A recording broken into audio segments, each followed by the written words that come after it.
First ever factory outlet Mukta Jewelries Chandanagar branch లో inaugural offer flat 20% off on VAT. నమస్తే రమగారు. నమస్తే జయ. రమగారు, విక్రమ బేతాళ కథ ఒకటి చెప్తారా? చెప్తా. పట్టువదలని విక్రమార్కుడు మళ్ళీ వెనక్కి నడిచాడు. చెట్టెక్కి కళేబరాన్ని భుజం మీద వేసుకున్నాడు.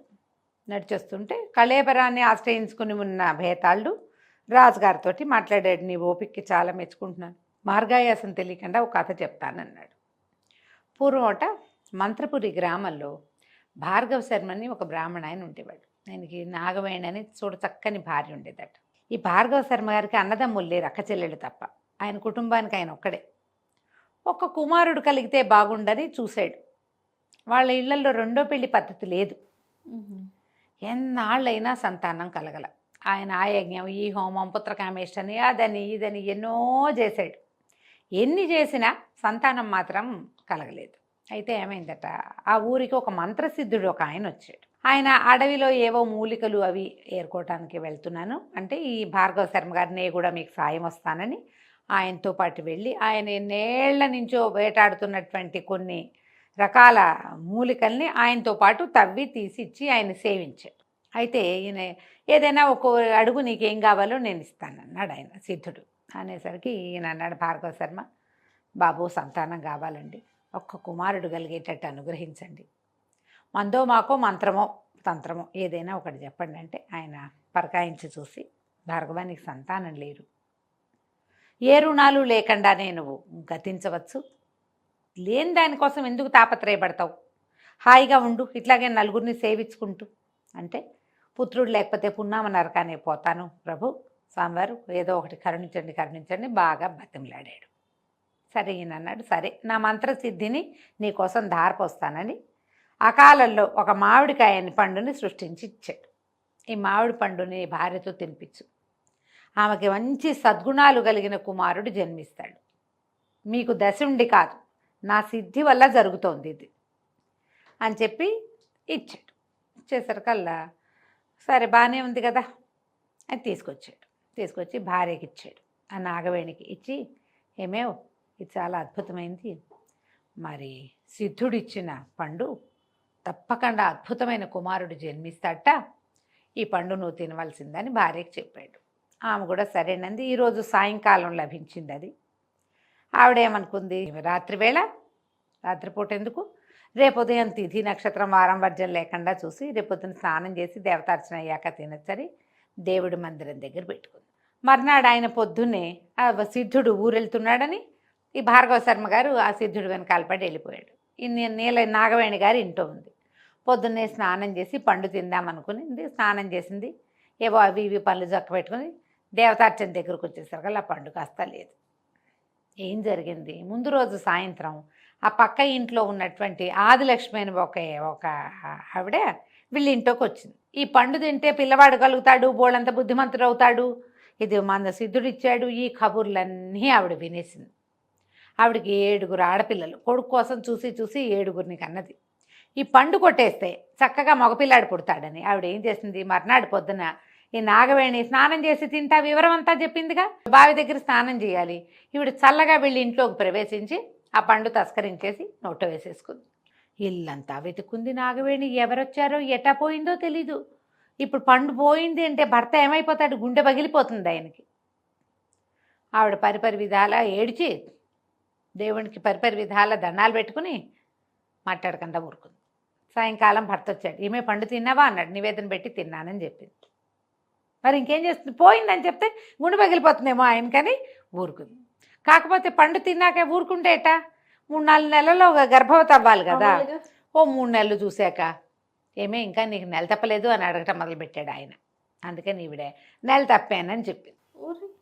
ఒకదాని తర్వాత ఒకటి అబద్ధం. మరి ఎప్పుడూ అలాగే జరుగుతుంది. ఇంతలో ఏమైంది, ఈవిడికి ఇట్లా 4వ నెల 5వ నెల వచ్చేసరికల్లా చెల్లెలు వచ్చింది. ఈవిడికి భాగీరథి అని ఒక చెల్లెలు ఉంది. ఆ చెల్లెలు పక్క ఊళ్ళో ఉంటుంది.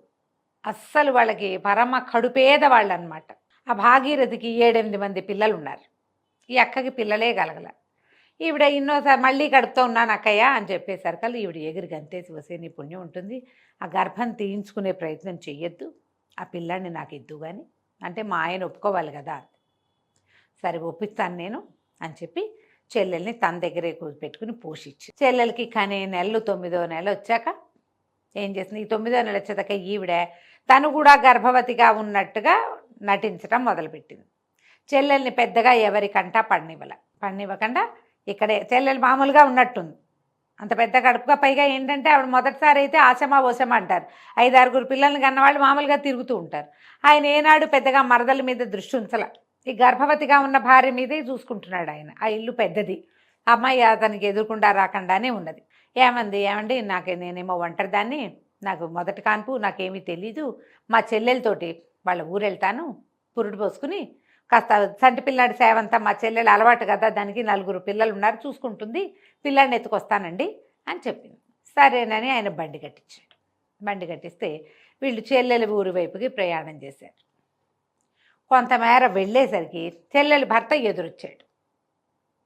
ఎదురొస్తే అతను అన్నాడు, మా పిల్లాన్ని మీకు ఇవ్వడానికి నాకు అభ్యంతరం లేదు, మీ ఒంటి మీద ఉన్న నగకటంతా మాకు ఇచ్చేసేయండి,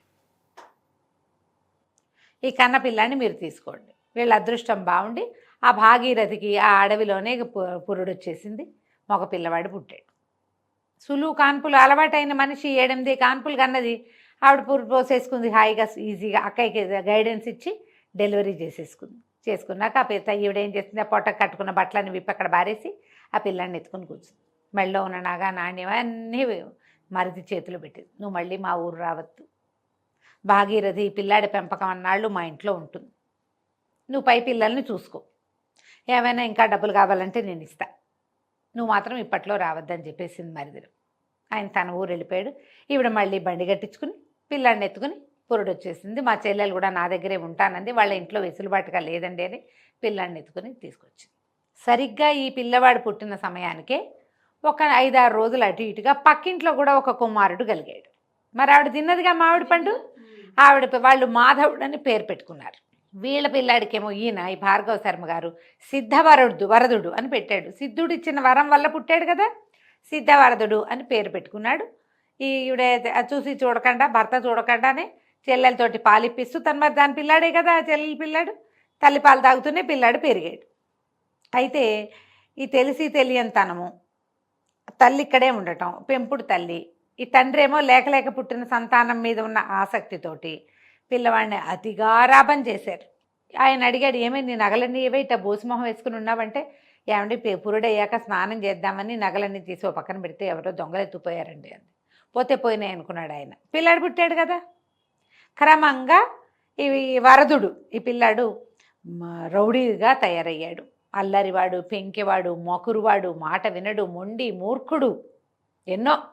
అయితే ఈయన వాకిట్లో కూర్చుని ఏదైనా మాట్లాడుతుంటే పక్కింటి వాళ్ళ పిల్లాడు మహావినయశీలిగా, బుద్ధిమంతుడుగా, ఏదైనా మాట చెప్పంగానే వినేవాడుగా, చక్కగా కంఠమెత్తి వేదమంత్రాలు అవి చెప్పేవాడుగా కనపడుతున్నాడు. ఆయన ఏం చెప్పాడు, సిద్ధుడు బుద్ధిశాలి, వినయవంతుడు, బోళ్ళు మంచి లక్షణాలు చెప్పాడు. అవన్నీ పక్క వాళ్ళ అబ్బాయిలో కనపడుతున్నాయి, మన పిల్లాళ్ళు కాకడ వేసి వెతికినా కనిపించట్లేదు. వీడు క్రమంగా అల్లరి చిల్లరి పెరిగిపోయింది. దొంగతనాలు ఇంట్లోనే చిన్నవి, పై ఇళ్లలో దొంగతనాలు చేసేవాడు, తోటల్లో కాయలు కొట్టుకొచ్చేసేవాడు, ఏంటేంటో ఒక్క సరైన లక్షణం లేదు. మామూలుగా వాళ్ళ భాగీరథి పిల్లలంతా అలా ఏం లేరు. వీడికి గారాభం ఎక్కువ, మకుడుతనంతో ఆడిందాట పాడింది పాట. క్రమంగా ఏమైంది, పెద్దవాడు అయ్యేసరికి వాడు ఇంటి పట్టున ఉండకుండా వాళ్ళతో వీళ్ళతో ఎవరెవరితోటో ఉండటం. ఈ భార్గవ శర్మ నాగవేణి ఇద్దరు దుఃఖపడుతూనే శర్మగారు వెళ్ళిపోయాడు. ఆవిడ అలో లక్ష్మణాన్ని చెల్లెల్ని పెట్టుకుని ఇంట్లో ఉండేది. వీడు బయటికి వెళ్ళిపోయాడు. ఎవరో ఒక వయసు ఎక్కువ ఉన్న స్త్రీతోటి కలిసి ఉండటం మొదలుపెట్టాడు ఈ పిల్లవాడు. కొన్నాళ్ళు అయిన తర్వాత ఆవిడ ఏదో తగాదా వచ్చి వీడు తాగి గొడవ చేశాడని ఇంట్లో నుంచి బయటికి దోసేసింది. సొంత ఇంటికి వస్తే ఇంట్లో ఉన్న డబ్బులన్నీ ఏనాడో అవగొట్టేశాడు. ఇక్కడ ఏమీ లేవు. సరే కొంతకాలానికి ఏమైంది, ఈ వేశ్యా సంగమం వల్ల వాడికి రకరకాల సమస్యలు వచ్చినాయి. మందు మాకు తీసుకునేందుకు డబ్బులు లేక మరణించాడు. అయ్యో. ఇలా యుక్త వయసులోనే పెద్ద 30 ఏళ్ళైనా రాకుండానే చనిపోయినందుకు పిశాచం అయ్యాడు వాడు పోయి పిశాచాల గుంపులో కలిశాడు. ఆ ఊరు చివరున్న చింత చెట్ల తోపులో. అక్కడ ఒక పిశాచాలకి రాజుగారు ఒక ఆయన ఉన్నాడు. ఆయన అన్నాడు, ఏమిట్రా నువ్వు భలే కొంటిగా ఉన్నావు, భలే అల్లరిగా ఉన్నావు, భలే మకురుగా ఉన్నావు, ఎవరినైనా పట్టుకోవాలి నువ్వు అన్నట్టు. ఎవరిని పట్టుకోమంటారు అన్నాడు. ఈయన చెప్పేట పిశాచాల నాయకుడు, నువ్వెవరిని పట్టుకోవాలంటే నువ్వు ఎవరి వల్ల పిశాచాన్ని వయ్యవు, బ్రాహ్మణ యువకుడుగా జన్మించిన వాడివి నువ్వు పిశాచమయ్యావంటే నువ్వు ఎవరి వల్ల పిశాచమయ్యావో వాళ్ళని పట్టుకో, అప్పుడు నీకు ఈ పిశాచ జన్మ నుంచి విముక్తి వస్తుంది అని చెప్పాడు. అలాగేనని ఈ సిద్ధభరతుడని పేరున్న బ్రాహ్మణ పిశాచం గాల్లోకి ఎగిరెళ్ళిపోయింది. ఇది కథ. ఇక్కడ ఆపేశాడు భేతాళుడు. ఆపి రాజుని అడిగాడు, ఓ రాజా, ఇప్పుడు ఈ సిద్ధభరతుడ పిశాచం ఎవరిని పట్టుకోవాలో చెప్పు. భార్గవ శర్మ గారు గతించాడు. ఇప్పుడు తల్లులు ఇద్దరున్నారు, ఇతను ఎవరిని పట్టుకోవాలి అంటే రాజు చెప్పాడు, అతని తల్లుల్ని పట్టుకోవడానికి వీలు లేదు. ఇప్పుడు నాగమయని ఉంది, ఆవిడకి ఏం తెలుసు, లేక లేక ఓ సంతానం కలుగుతాన్ని ఆశగా ఉంది, సంతానం కలగలేదు. భర్తను సంతోషపెట్టడానికి చెల్లెలు కొడుకుని తన కొడుకుగా చూపించింది. ఆవిడ ధర్మమే, ఆవిడ చేసింది తప్పు కాదు. పోనీ తల్లి భాగీరథి, ఆవిడ అక్కయ్య సంసారాన్ని నిలబెట్టడం కోసం తన కొడుకుని ఇచ్చింది. అక్కయ్య ఇంట్లో ఉంది, తన కొడుకు కాబట్టి తను ముద్దు చేసుకుంది. చెల్లెలు కొడుకు కాబట్టి ఒక మాట అయినా అనకడ్డా పెంచింది ఆవిడే. ఆవిడది తప్పులేదు, ఈవిడిది తప్పులేదు. భార్గవ శర్మ గారు ఎలాగూ లేడు. మరి వీడు ఎవరిని పట్టాలంటే అసలు వీడు పిశాచంగా ఎందుకు అవ్వాలి? ఈ ఇంట్లో పుట్టిన పిల్లాడు ఏమవ్వాలి? వీడు అతి వినయశీలి, బుద్ధిమంతుడు, 5-6 రకాల కళ్యాణ గుణాలు కలిగిన వాడుగా ఉండాలి సిద్ధుడిచ్చిన వరం ప్రకారం. ఈ కళ్యాణ గుణాలన్నింటినీ లాగేసుకున్న ఆవిడ ఎవరుందో చూడు పక్కింట్లో, ఆవిడ పట్టుకోవాలి వీడెళ్ళి.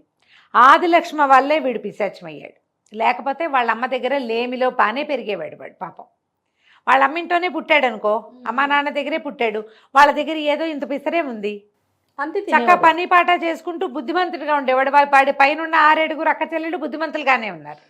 వీడిట్లా నడమంత్రపు సిరింట్లో పడ్డానికి కారణం ఏమిటి? ఆ పండు పక్కింట్లోకి వెళ్ళిపోవటం. పక్కింటి ఆవిడ పండు దొంగతనం చేసి తను మంచి సంతానాన్ని కంటం కోసం వీళ్ళకి ఆవిడ చేసిన అన్యాయం వల్లే వీడిలా తయారయ్యాడు. కాబట్టి ఆదిలక్ష్మిని పట్టుకోవాలని చెప్పాడు. ఆదిలక్ష్మి ముసలిదైపోయింది, కానీ ఈ పిశాచం పోయి ఆదిలక్ష్మిని పట్టుకుంది. ఆవిడ నానా హింస పెట్టుండొచ్చు బహుశా అని చెప్పాడు.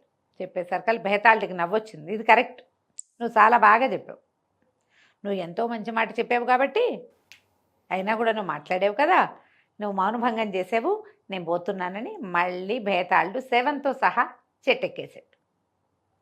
అప్పుడు మళ్ళీ రాజుగారు ఏం చేశాడు, వెనక్కి తిరిగి లోపలికి నడవటం మొదలుపెట్టాడు. కథ కంచికి మనం ఇంటికి. భలే ఉంది రమ్మ గారు, చాలా బాగుంది. నమస్తే. నమస్తే.